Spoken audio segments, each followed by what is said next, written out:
Good morning, students. Please be ready with your EVS books and open page number 9 in your books.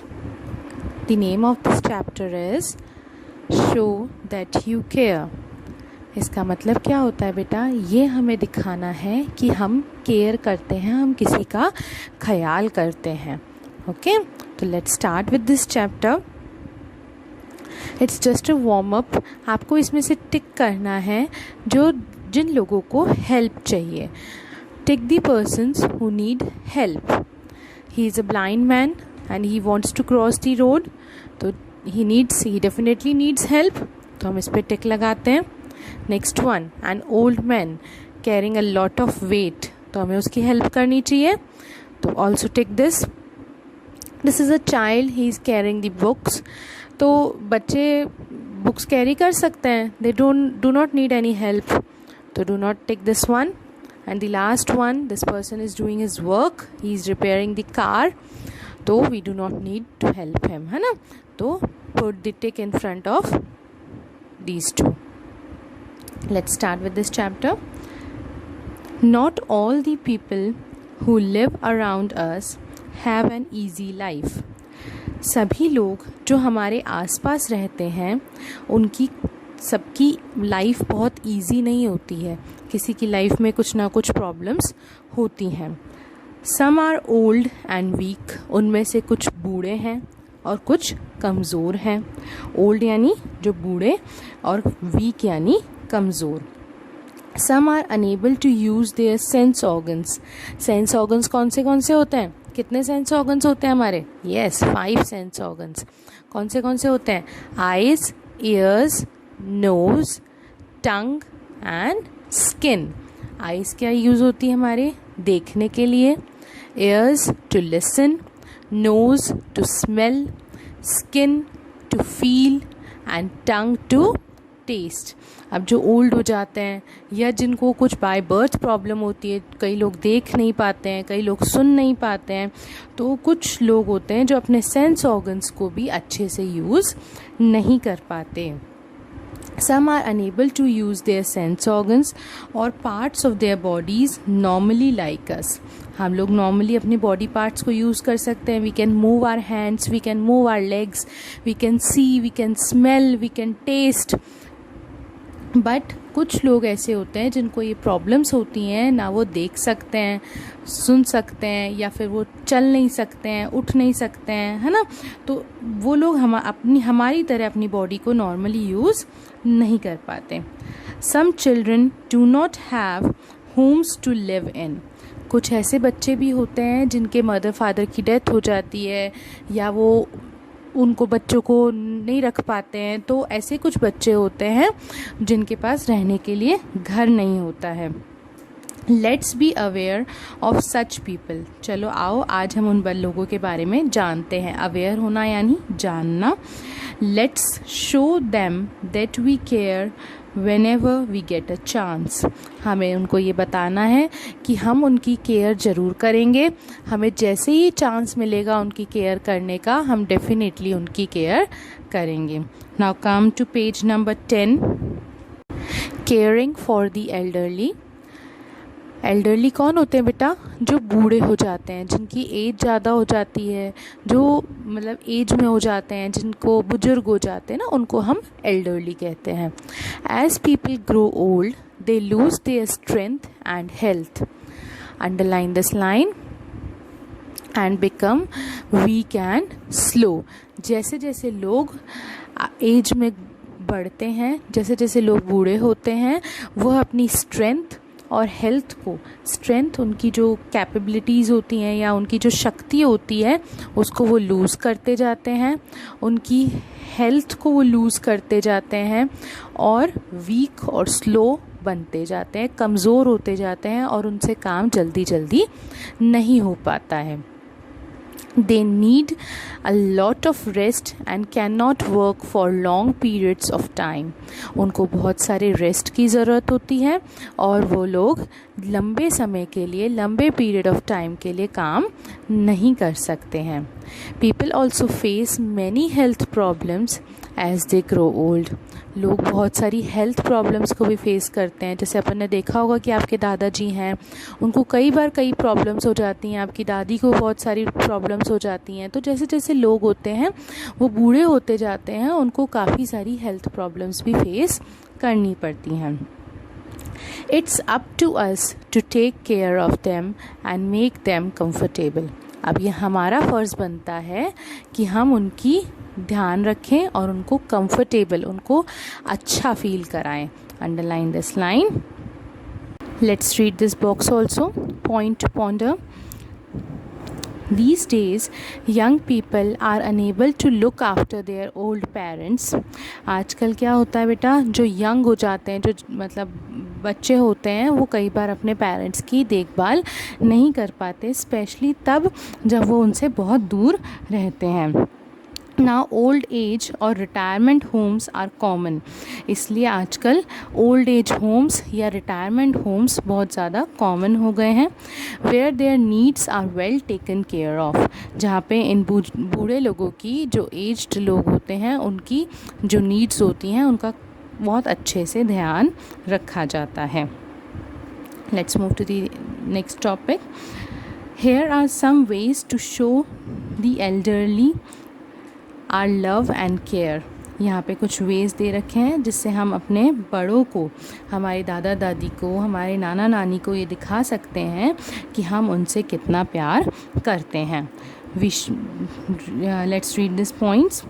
We should take interest in their lifes and spend time with them.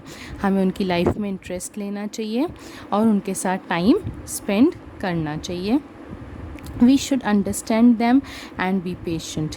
कई बार जो ये बड़े लोग होते हैं ये हमारे पर गुस्सा कर जाते हैं या फिर ये चिड़चिड़े भी हो जाते हैं, तो हमें उनकी बात को समझना चाहिए और उनके साथ पेशेंस भी रखना चाहिए। We should give them their meals and medicines regularly. हमें इनको इनकी मील्स, इनका खाना और इनकी मेडिसिन्स बिल्कुल रेगुलरली देनी चाहिए, बिकॉज़ ये लोग अपना ध्यान नहीं रख पाते हैं। जब बड़े हो जाते हैं तो इनकी स्ट्रेंथ लूज़ हो जाती है, ये वीक हो जाते हैं, they use to get many diseases also. तो हमें इनको इनकी मील्स और इनकी मेडिसिन्स रेगुलरली देनी चाहिए। We should take them for walk and family outings as and when possible. हमें इन लोगों को घर से बाहर वॉक पे लेके जाना चाहिए और फैमिली आउटिंग्स की, जैसे हम फैमिली के साथ डिनर पे चले गए या पिकनिक पे चले गए, इस तरीके की इनके लिए हमें ट्रीटमेंट्स रेडी रखने चाहिए जैसे ही पॉसिबल होता है। We should be ready to help them whenever there is a need. हमें हमेशा इनकी हेल्प के लिए तैयार रहना चाहिए जैसे ही उनको कोई भी नीड होती है। Turn the page and come to page number 11। Caring for the people with special needs. ऐसे लोगों की केयर करना जिनको बहुत स्पेशल ज़रूरत है। स्पेशल नीड्स कौन से होते हैं? ऐसे लोग जो या तो देख नहीं पाते हैं, या चल नहीं पाते हैं, या सुन नहीं पाते हैं, तो ऐसे लोगों को हमारी केयर की स्पेशल नीड होती है। Some people have one or more of their body parts that do not work normally due to various reasons. ऐसे बहुत सारे लोग होते हैं जिनका एक या एक से ज़्यादा बॉडी पार्ट वर्क नहीं करता है नॉर्मली। वो उसके कई और रीज़न्स हो सकते हैं, या तो बाय बर्थ प्रॉब्लम हो सकती है, या उनका कोई एक्सीडेंटल हो सकता है। किसी भी रीज़न से उनके कोई बॉडी पार्ट्स होते हैं वो वर्क नहीं कर पाते हैं normally. Such people are physically and mentally challenged and they require help and assistance most of the time. ऐसे लोगों को हम फिज़िकली एंड मेंटली चैलेंज्ड कहते हैं। फिज़िकली चैलेंज्ड वो लोग होते हैं जो फिज़िकली अपना कुछ वर्क नहीं कर पा रहे हैं, या तो वो देख नहीं पा रहे हैं, चल नहीं पा रहे हैं, या वो व्हील चेयर्स पे हैं, या उनके कोई बॉडी पार्ट्स मिसिंग हैं, उनके कोई बॉडी पार्ट्स नहीं हैं, जैसे इनका हैंड प्रॉपर नहीं है पूरी तरीके से, है ना। तो ऐसे जो लोग होते हैं उनको हम फिज़िकली चैलेंज्ड लोग कहते हैं। नेक्स्ट होते हैं जो मेंटली चैलेंज्ड है। मेंटली चैलेंज्ड वो लोग होते हैं जिनका मेंटल लेवल पूरी तरह से डेवलप नहीं हुआ। वो बाय बर्थ प्रॉब्लम हो सकती है, या कोई एक्सीडेंट में उनको कोई चोट लग गई जिस वजह से उनका मेंटल प्रॉब्लम हो जाता है, उनको हम मेंटली चैलेंज्ड कहते हैं। और इनको ज़्यादातर टाइम हेल्प और असिस्टेंस किसी न किसी का साथ चाहिए होता है। They are people with special needs, और इन्हीं लोगों को हम स्पेशल नीड्स के लोग कहते हैं। You can underline these lines. People who can not see, hear, talk or walk cannot perform their day-to-day task easily like normal healthy human beings. ऐसे लोग जो या तो देख नहीं पाते हैं, या सुन नहीं पाते हैं, या बात नहीं कर पाते हैं, या चल नहीं पाते हैं, वो लोग नॉर्मल लोगों की तरह अपने डे टू डे टास्क नहीं कर पाते हैं जो नॉर्मल लोग करते हैं। दे मे नॉट हैव हैंड्स और लेग्स, या तो ऐसा भी हो सकता है कि उनके हैंड्स नहीं हैं, उनकी लेग्स में प्रॉब्लम है, या लेग्स नहीं है। Such people are called physically challenged people. ऐसे लोगों को हम फिजिकली चैलेंज्ड पीपल कहते हैं। Underline this paragraph. Next, some people have difficulty understanding things the way a normal person does. कुछ ऐसे लोग भी होते हैं जिनको ये प्रॉब्लम होती है समझने में चीज़ें जो एक नॉर्मल ह्यूमन बीइंग बहुत आराम से समझ जाता है। Because their brain and nervous system is not fully developed. ऐसा इसलिए होता है या तो उनका ब्रेन और नर्वस सिस्टम है वो पूरी तरह से डेवलप नहीं हुआ होता है, या किसी एक्सीडेंटल प्रॉब्लम की वजह से भी उनके ब्रेन और नर्वस सिस्टम में प्रॉब्लम आ जाती है, डिफेक्ट आ जाता है, जिससे वो नॉर्मल ह्यूमन बीइंग्स की तरह समझ नहीं पाते हैं। Such people are called mentally challenged people. ऐसे लोगों को हम मेंटली चैलेंज्ड पीपल कहते हैं जिनको मेंटल प्रॉब्लम है, जो नॉर्मल बातों को समझ नहीं पा रहे हैं, जो एक नॉर्मल ह्यूमन बीइंग समझ जाता है उस बात को भी वो समझ नहीं पा रहे हैं। We need to look out for the physically and mentally challenged people and help them. हमें ऐसे फिज़िकली और मेंटली चैलेंज्ड पीपल्स को ढूंढना चाहिए, देखना चाहिए और उनकी हेल्प करनी चाहिए, ताकि वो भी अपनी लाइफ को इजीली थोड़ा बेटर वे में जी पाएँ और रह सकें, एक अपने डे टू डे वर्क वो इजीली कर सकें। Let's read this box also. Point two ponder. People who can not speak and hear use a special sign language to talk to others. ऐसे लोग जो या तो बोल नहीं सकते हैं या सुन नहीं सकते हैं, वो स्पेशल साइन लैंग्वेज मतलब इशारों की लैंग्वेज को यूज़ करते हैं ताकि वो दूसरों से बात कर सकें। They use their hands and fingers to make the sign. वो अपने hands और fingers को यूज़ करते हुए साइन बनाते हैं। See these फिंगर्स कि कैसे वो लोग पॉइंट कर रहे हैं, कोई ऐसे मोड़ रहा है, तो इस तरह से वो साइंस को बना के अपनी बात को रखते हैं। Now come to page number 12। Here are some ways to show our kindness. ऐसे कुछ तरीके हमारे को यहाँ पे दे रखे हैं जिससे हम हमारी काइंडनेस दिखा सकते हैं, किसी को हम हमारी काइंडनेस समझा सकते हैं। We must not laugh or tease them. हमें कभी भी ऐसे लोगों के ऊपर हंसना नहीं चाहिए या उन्हें टीज़ यानी परेशान नहीं करना चाहिए। We must help them to do their daily chores. हमें उनकी हमेशा हेल्प करनी चाहिए ताकि वो अपने डेली के वर्क्स को, अपने डेली रूटीन की चीज़ों को ईजीली कर सकें। We can involve them in our games and our day-to-day activities to make them feel one among us. हमें उनको अपनी day-to-day games या हमारे गेम्स में, हमारे डे टू डे हम जो भी काम करते हैं, हमें उनको उसमें इन्वॉल्व करना चाहिए ताकि उनको ऐसा नहीं फील हो कि वो हमसे अलग हैं, और हमें हमेशा उनको साथ में लेके हर काम में चलना चाहिए। ऐसा नहीं सोचना चाहिए कि ये तो वीक है या ये बात को नहीं समझेगा या ये काम ये नहीं कर सकता तो हम उसकी हेल्प नहीं करें। बिल्कुल ऐसा नहीं करना चाहिए। हमें इन सब लोगों को भी अपने साथ में लेके चलना चाहिए। Caring for orphans. हमें जो बच्चे जिनके पेरेंट्स नहीं होते हैं उनकी भी केयर करनी चाहिए। You may have seen children roaming in the streets. आपने कई बार देखा होगा कि ऐसे बच्चे जो गलियों में घूमते रहते हैं, स्ट्रीट्स यानी गलियों में घूमते रहते हैं।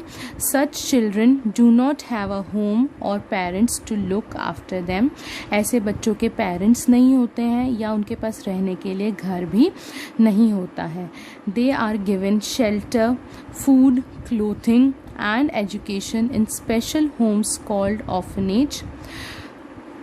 ऐसे बच्चों को शेल्टर यानी छत, खाना, कपड़े और एजुकेशन स्पेशल घरों में दी जाती है। ऐसे घरों को हम ऑर्फनेज कहते हैं। People take sweets, clothes, toys and visit such children in the orphanages. अब लोग ऐसे बच्चों से मिलने जाते हैं, उनके लिए मिठाइयाँ, कपड़े, खिलौने लेकर जाते हैं। We should try to visit such homeless children in orphanages and make them happy with gifts and our concern। हमें ऐसे बच्चों से मिलने जाना चाहिए और उनके लिए गिफ्ट्स और अपना ख्याल उनको ये दिखाना चाहिए कि हम उनका ख्याल करते हैं और उनसे मिलने भी हमें जाना चाहिए। What's new? Orphans are children who do not have parents to take care for them। ऐसे बच्चे होते हैं जिनके पास पेरेंट्स नहीं होते हैं जो उनका ध्यान रख सकें। Sadly our country India has the greatest number of orphans। अपनी कंट्री इंडिया में सबसे ज़्यादा ऑर्फन्स हैं, सबसे ज़्यादा ऐसे बच्चे हैं जिनके पास पेरेंट्स नहीं हैं उनका ध्यान रखने के लिए। Sometimes orphans are sent to homes and are adopted by kind-hearted people। कई बार ऐसा होता है कि ऑर्फन्स को घर मिल जाता है और उनको अच्छे लोग जो होते हैं, अच्छे दिल वाले जो लोग होते हैं या अच्छी जो उनके ऊपर दया आती है जिनको, वो उनको अडॉप्ट भी कर लेते हैं। One famous person who was orphaned and adopted was Nelson Mandela. एक फेमस पर्सन है नेल्सन मंडेला, एक रेवोल्यूशनरी थे और वो as a president of South Africa भी सर्व कर चुके हैं। तो वो भी एक ऑर्फन थे और उनको भी अडॉप्ट कर लिया गया था and he became the famous person of his time। Okay, that's all for this chapter. Thank you.